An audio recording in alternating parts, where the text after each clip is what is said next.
गंगा का पावन तट, जब गंगा अवतरण हुआ उस समय जिस स्वरूप में गंगा महारानी निकली, गंगा नाम नहीं था, जहानवी नाम आया, भगीरथी नाम आया।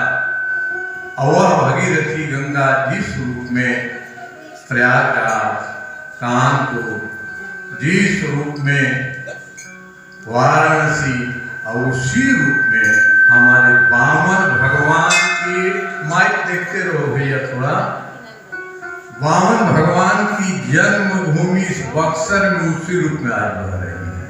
कहीं कटाव छटाव नहीं है। जिस घाट पर आप बैठे हैं ये समान घाट नहीं है।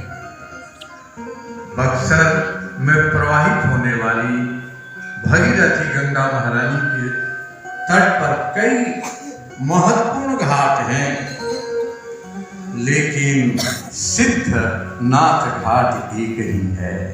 जहां इस घाट पर बैठे हैं 100 वर्ष तप करके जो सन्यासी ऋषि महात्मा पुण्य को प्राप्त कर सकता है, जो 100 यज्ञ करके पुण्य प्राप्त कर सकता है, जो हजारों पुरुषार्थ करके पुण्य प्राप्त कर सकता है, केवल इस सिद्धेश्वरनाथ बाबा के घाट पर एकमात्र 1 सप्ताह ही कथा श्रवण करके पुण्य प्राप्त कर सकता है। ऐसा मार्कंडेय ऋषि ने बताया है।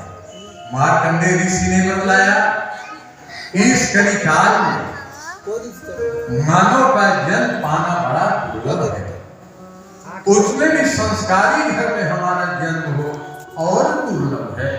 जितना उपकार का, जितना भलाई का काम मैं किया हूँ और दुष्टों के संहार का जितना काम किया हूँ और सज्जन और भक्तों की रक्षा के लिए जितना काम किया हूँ, उससे ज्यादा काम मेरे नहीं रहने पर इस संसार में होगा।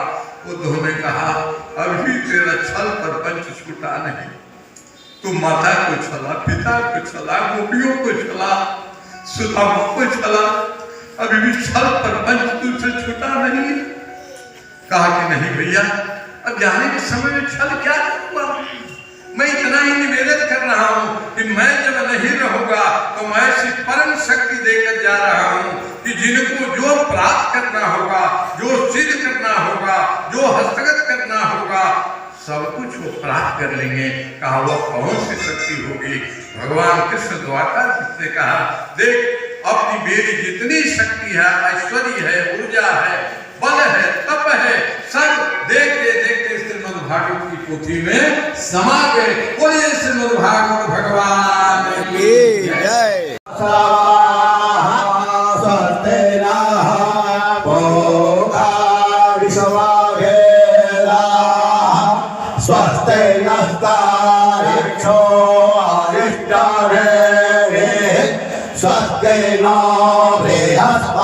बृहस्पतिर्दधातु